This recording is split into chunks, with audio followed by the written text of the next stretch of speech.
श्री शिवाय नमस्तुभयम। दोस्तों, जैसा कि आप सभी लोग जानते हैं कि 31 मार्च 2026 यानी मंगलवार को पड़ रही है चैत्र मास की शुक्ल पक्ष त्रयोदशी तिथि। और दोस्तों, यह वह तिथि है जो चैत्र मास में पड़ने वाली सबसे बड़ी तिथि है, क्योंकि यह मंगलवार के दिन पड़ रही है और इसका बहुत ही बड़ा और विशेष महत्व होता है।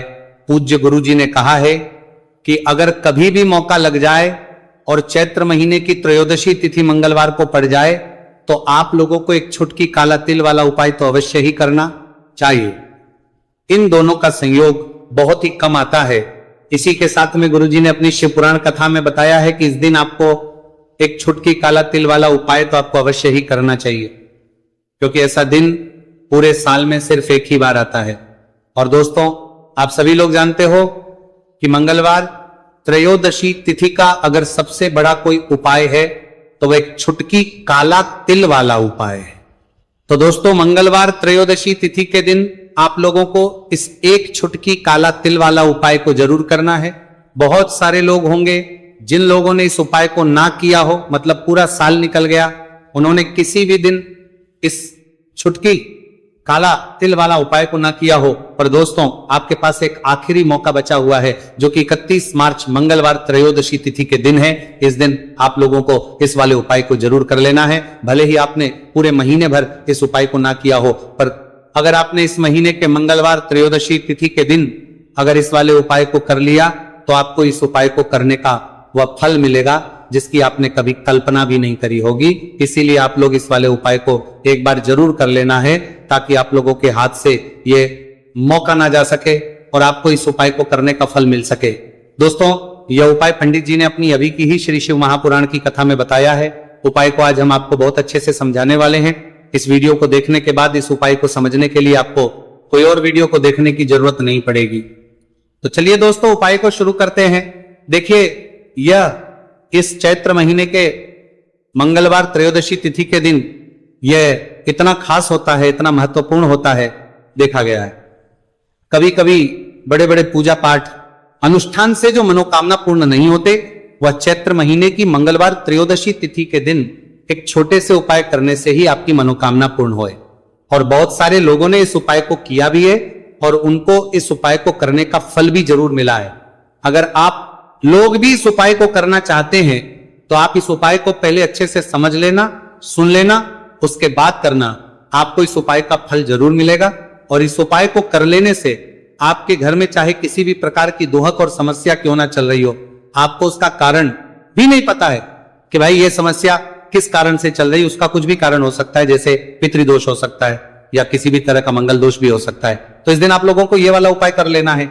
ये एक ऐसा उपाय है जिस उपाय को अगर किसी विशेष दिन पर किया जाए तो भाई उस विशेष दिन का जो है वो तो हमें मिलता ही मिलता है, पर हमने उस दिन पर इस उपाय को किया है तो हमें उससे भी बड़ा फल मिलता है, और फल बहुत जल्दी मिलता है, क्योंकि आप इस उपाय को बहुत ही बड़े और विशेष दिन पर रहे हो। तो चलिए अब उपाय के बारे में बात करते हैं, लेकिन उससे पहले आप लोगों को यह जानना आवश्यक है कि आखिर यह उपाय किस समय करना है, किसको करना है और कैसे करना है।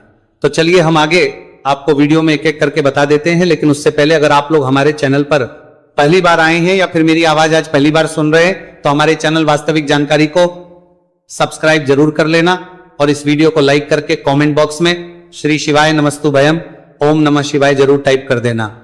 तो दोस्तों, इस एक छुटकी काला तिल वाला उपाय को हमें इस मंगलवार त्रयोदशी तिथि के दिन कैसे करना है, किसको करना है, किस समय करना है और कहां पर करना है, ये सारे सवालों के जवाब आपको इस वीडियो में मिल जाएंगे। और जो ये वीडियो देखेगा भाई, उसको एक छुटकी काला तिल वाला उपाय जरूर करना चाहिए, क्योंकि इस दिन काला तिल का भी बहुत ही बड़ा और विशेष महत्व होता है। और बात आ जाए एक छुटकी काला तिल वाला उपाय की, तो ये सोने पे सुहागा वाली बात हो जाती है और ये एक बहुत ही बड़ा उपाय हो जाता है इस मंगलवार त्रयोदशी तिथि का। तो अब दोस्तों, इस एक छुटकी काला तिल वाला उपाय को आखिर करना किसको है, सबसे पहले हम लोग वो बात जान लेते हैं।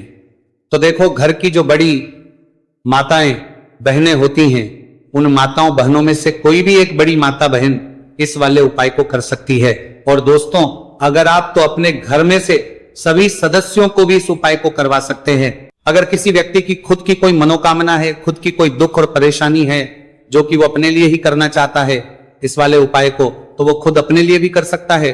बाकी अगर कोई घर में से ऐसा है जो कि अपने पूरे घर परिवार की सुख और शांति के लिए या वाला उपाय करना चाहता है, तो भाई वो भी कर सकता है, उसमें भी कोई दिक्कत वाली बात नहीं है। कहने का मतलब है कि इस उपाय को हर एक सदस्य भी कर सकता है और पूरे घर परिवार के सदस्य के लिए घर की बड़ी माताओं बहनों में से कोई एक माता बहन भी कर सकती है। माताएं बहनें अगर घर में उपस्थित ना हो या वो यह वाला उपाय ना कर पा रही हो, तो फिर घर का कोई बड़ा सदस्य भी इस एक छुटकी काला तिल वाला उपाय को कर सकता है, चाहे फिर वो पुरुष ही क्यों ना हो, उसमें कोई भी दिक्कत वाली बात नहीं है। उसके बाद में दोस्तों जो अगला प्रश्न निकल आता है वो ये आता है इस उपाय को लेकर कि आखिर इस उपाय को हमें किस समय करना है, सुबह के समय करना है कि शाम के समय करना है। तो देखो इस वाले उपाय को आप लोग सुबह के समय भी कर सकते हो और शाम के समय प्रदोष काल में भी कर सकते हो। अब अगर आप पूछो कि भाई सबसे उत्तम समय कौन सा रहेगा इस एक छुटकी काला तिल वाला उपाय को करने का, तो हम आपसे बस यही कहेंगे कि इस उपाय को आप सुबह के समय करेंगे तो ज्यादा बेहतर होगा।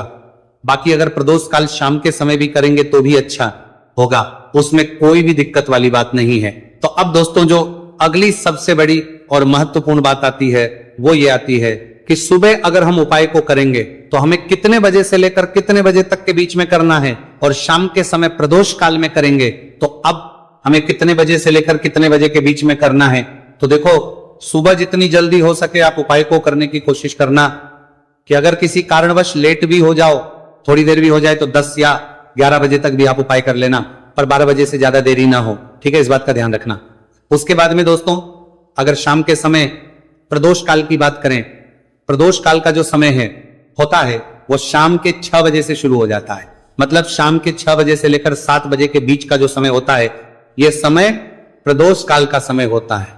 तो आप उपाय को 7 या 8 बजे के बीच में भी कर सकते हो। मतलब शाम के 6 बजे से रात 8 बजे के बीच में आप कभी भी इस वाले उपाय को कर सकते हो, उसमें कोई भी दिक्कत वाली बात नहीं है। देखिए यदि आपके जीवन में संकट बहुत ही अधिक चल रहे हो, समस्याएं बहुत ही अधिक चली हो, एक एक रूप खर्च करने आपको बस ओढ़ रहा है, भूमि से जुड़ी हुई कोई भी समस्या हो, या फिर आपके विवाह से जुड़ी हुई कोई भी समस्या हो, या आपके व्यापार से जुड़ी हुई कोई भी समस्या हो, तो आपकी ये सारी समस्या इस मंगलवार त्रयोदशी तिथि के दिन समाप्त होने वाली है। तो चलिए दोस्तों जानते हैं उस विशेष उपाय के बारे में। देखिए इस वीडियो में हम पूज्य गुरु जी द्वारा बताए गए 3 बहुत ही चमत्कारिक उपायों के बारे में जानेंगे। देखिए ये जो उपाय है आपके जीवन से दुर्भाग्य का तो अंत करेंगे ही, साथ ही साथ यदि आपके जीवन में धन की समस्या चल रही है तो वह सभी भी आपकी समाप्त हो जाएंगी। देखिए गुरुजी ने बताया है कि जब भी मंगलवार त्रयोदशी तिथि का दिन पड़े तो हमें कर्ज मुक्ति के लिए कुछ उपाय करने चाहिए। इसी के साथ हमें धन प्राप्ति, भूमि से जुड़े कार्यों और विवाह के लिए भी उपाय करने चाहिए। तो चलिए दोस्तों जानते हैं गुरुजी द्वारा बताए गए सबसे पहले उपाय के बारे में। देखिए यह उपाय विशेषकर उन लोगों को करना है जिनकी भूमि से जुड़ी कोई भी समस्या चल रही हो, यानी कि उनकी भी जमीन से जुड़ी हुई समस्या चल रही है, यानी कि जो लोग मकान खरीदना चाहते हैं, या फिर उनका खेत से जुड़ा कोई भी केस चल रहा है, या फिर जिनके भी विवाह में विलंब हो रहा है, या फिर जिन भी लोगों के जीवन में कर्ज बहुत ही अधिक बढ़ने लगा है, कर्ज जो है वह चुका नहीं पा रहे हैं, तो गुरुजी ने कहा है कि ऐसे लोगों को यह उपाय करना चाहिए। देखिए इस उपाय के लिए आपको थोड़े से काले तिल ले लेने हैं। देख आपको मात्र 1 चुटकी काले तिल ले लेने हैं। इसी के साथ में आपको थोड़ा सा शहद ले लेना है। फिर सबसे अंत में आपको 1 लोटा शुद्ध जल ले लेना है। तांबे के पात्र के अंदर आपको अपने घर से शुद्ध जल ले लेना है और इन सभी सामग्रियों को आपको लेकर के पहुंच जाना है। भगवान शिव के मंदिर में देखिए पूज्य गुरु जी ने बताया है कि इस उपाय को आप सुबह से लेकर के शाम तक किसी भी समय में कर सकते हैं। देखिए मंदिर पहुंचने के आप जो काले तिल लेकर के गए थे उनमें आपको थोड़ा सा शहद लगा लेना है। देखिए आप जो शहद लेकर के आए हैं उस शहद में आपको ये काले तिल अच्छे से डुबो देना है और शहद से युक्त ये जो काले तिल हैं इन्हें आपको शिवलिंग पर अर्पित कर देने हैं, या फिर आपको शिवलिंग के चारों तरफ अच्छे से काले तिल का लेपन कर देना है। पूज्य गुरु जी ने बताया है कि लेपन करते समय यदि आपके जीवन में कर्ज से जुड़ी समस्याएं चल रही हैं, लेपन करते समय आपको आर्यन मुक्तेश्वर महादेव का स्मरण करना है, या फिर आपके जीवन में विवाह से संबंधित या फिर जमीन से संबंधित कोई भी समस्या चल रही है तो फिर आपको मंगलेश्वर महादेव का स्मरण करना है। इसके बाद जो आप जल लेकर के आए हैं उसे आपको धीरे धीरे शिवलिंग पर अर्पित कर देना है तथा आपको लगातार शिव महापुराण के मूल मंत्र श्री शिवाय नमस्तुभयम इस मंत्र का जाप करते रहना है। पूज्य गुरु जी ने बताया है कि सिर्फ एक मंगलवार त्रयोदशी तिथि ये उपाय करके देखना और आप स्वयं देखेंगे कि 2 से 3 महीने के अंदर आपके जीवन से जुड़ी हुई जो भी समस्याएं हैं बस सभी समस्या बहुत ही जल्द महादेव की कृपा से दूर होने लगेगी। तो दोस्तों इस प्रकार से आपको यह पहला उपाय ना है। अब हम जानते हैं दूसरे विशेष उपाय के बारे में। देखिए इस उपाय के लिए आपको एक प्यारी सी बेलपत्र ले लेनी है। इसी के साथ में एक लोटा शुद्ध जल लेना है तांबे के पात्र के अंदर और इसी के साथ में आपको थोड़ा सा शहद ले लेना है। देखिए मंगलवार का दिन है और मंगलवार त्रयोदशी तिथि के दिन यदि हम शहद का उपाय करते हैं तो इससे महादेव हमसे बहुत ही अधिक प्रसन्न होकर के हमारी मनोकामना को परिपूर्ण करते हैं।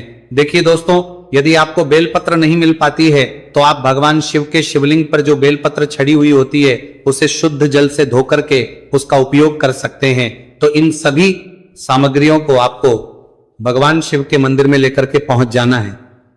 गुरुजी ने कहा है कि इस उपाय को भी आप सुबह से लेकर के शाम तक किसी भी समय में कर सकते हैं।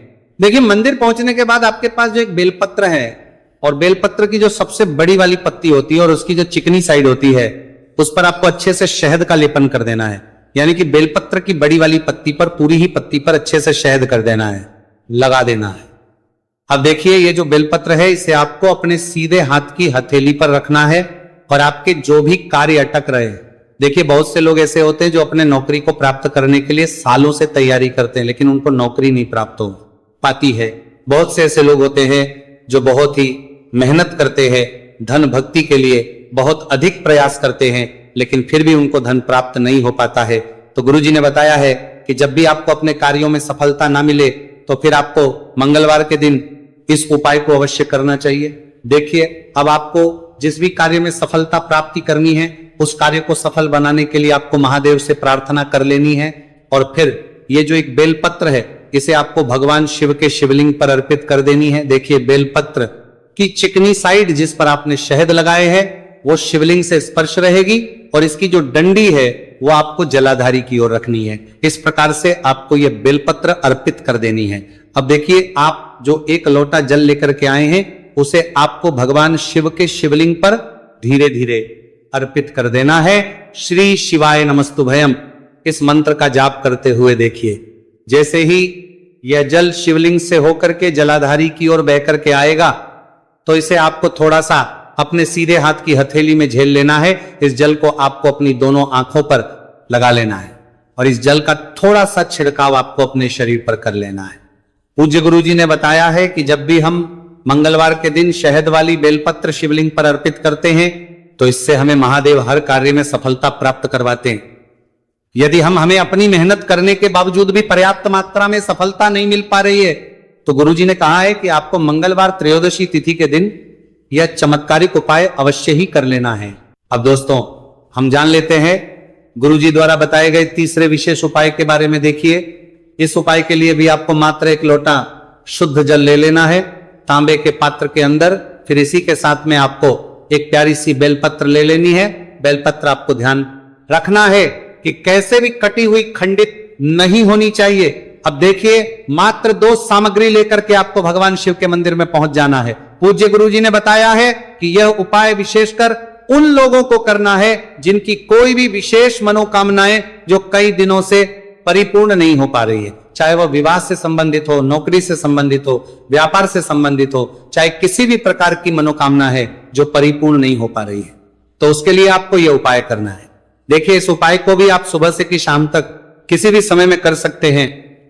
देखिए मंदिर पहुंचने के बाद सबसे पहले तो आप बेलपत्र लेकर के आए हैं, उसे आपको अपने सीधे हाथ की हथेली पर रखना है और आपको महादेव से प्रार्थना करनी है कि हे मेरे महादेव, मेरी ये जो मनोकामनाएं बहुत दिनों से अधूरी हैं, मैंने कई प्रकार के उपाय कर लिए हैं, कई प्रकार के व्रत कर लिए हैं, लेकिन अभी तक मेरी मनोकामना परिपूर्ण नहीं हो पाई है। तो उस मनोकामना को परिपूर्ण करने के लिए प्रार्थना करनी है और ये एक बेलपत्र आपको शिवलिंग पर अर्पित कर देनी है। देखिए बेलपत्र की जो चिकनी साइड है वह शिवलिंग से स्पर्श रहेगी और इसकी जो है वो आपको जलाधारी की ओर रखनी है। इस प्रकार से आपको यह बेलपत्र अर्पित कर देनी है।